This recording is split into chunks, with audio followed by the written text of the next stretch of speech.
In the last few years, one of our favorite new wheat herbicides has been Pre-Pare, and the main reason why is because we can actually use this Pre-Emerge.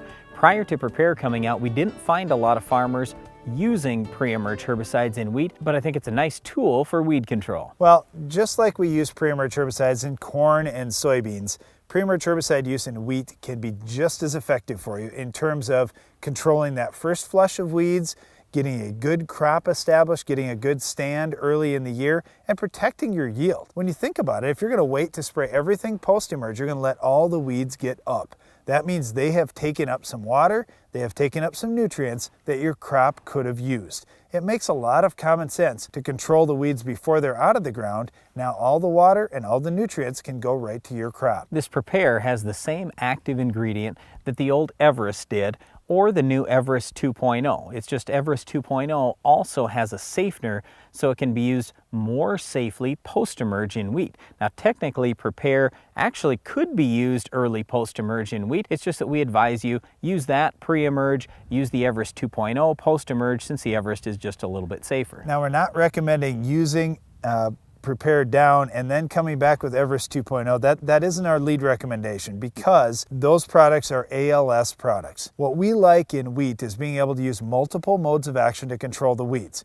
Just like in Roundup Ready soybeans, for example, we don't just want to use Roundup and Roundup and Roundup and nothing else. You see the problems that we're having there. We're getting more Roundup resistant weeds. In wheat, we're using the ACC-ACE inhibitor family of grass herbicides like Axial, Discover, and Puma over and over again, and we're starting to see some issues, whether it's foxtail, Persian darnel, a number of other weeds that we aren't doing a good job controlling. And so we're introducing more of these ALS herbicides into the rotation. Whether we just use Pre-Pare as your pre-emerge and then still use your ACC-ACE inhibitor post, that could work in your rotation, or you may consider using that Everest 2.0 post. Whatever the case may be, we have to get some different modes of action out there, and I think using the pre-emerge product Pre-Pare is a great way to do it. The standard rate of Pre-Pare is 0.3 ounces per acre, but what we find a lot of farmers doing, especially in higher pH ground, is cutting that rate back to 0.2 ounces. Now at the 0.2 ounce rate, they figure, hey, I'm only spending about $4 an acre, no big deal. And when the soil pH is above 7, this Pre-Pare is a little bit more active when the soil pH is real low. So in other words, they feel like they're getting the same control even though they have actually spent only $4 an acre, as opposed to the guy who spent $6 an acre in the lower pH soils using that 0.3 ounce rate. Well, it's all about expectations. When we're going into this year and you're using that pre-emerge herbicide, don't expect it's going to control every weed for the whole year. You're going to have to come back in and spray post-emerge 9 times out of 10. So if you're going out there with your pre-emerge herbicide, it isn't the biggest deal in the world if you're using the very strongest rate your crop could possibly tolerate. You just want to use a rate that's going to control the weeds, at least for the first couple of weeks of growth.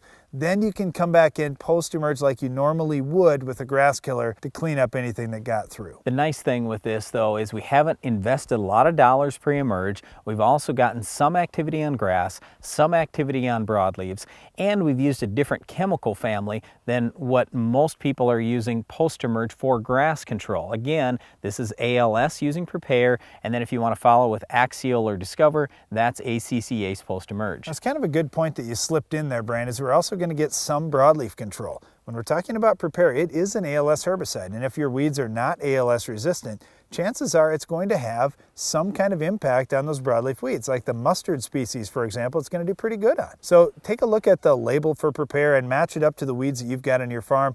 There's probably at least a dozen weeds that are on there that are broadleaf weeds on the label that it's going to do a good job completely controlling. Well, Pre-Pare is a nice product that will control a lot of different weeds out there, but unfortunately, it won't stop our Weed of the Week. We'll tell you what will coming up later in the show.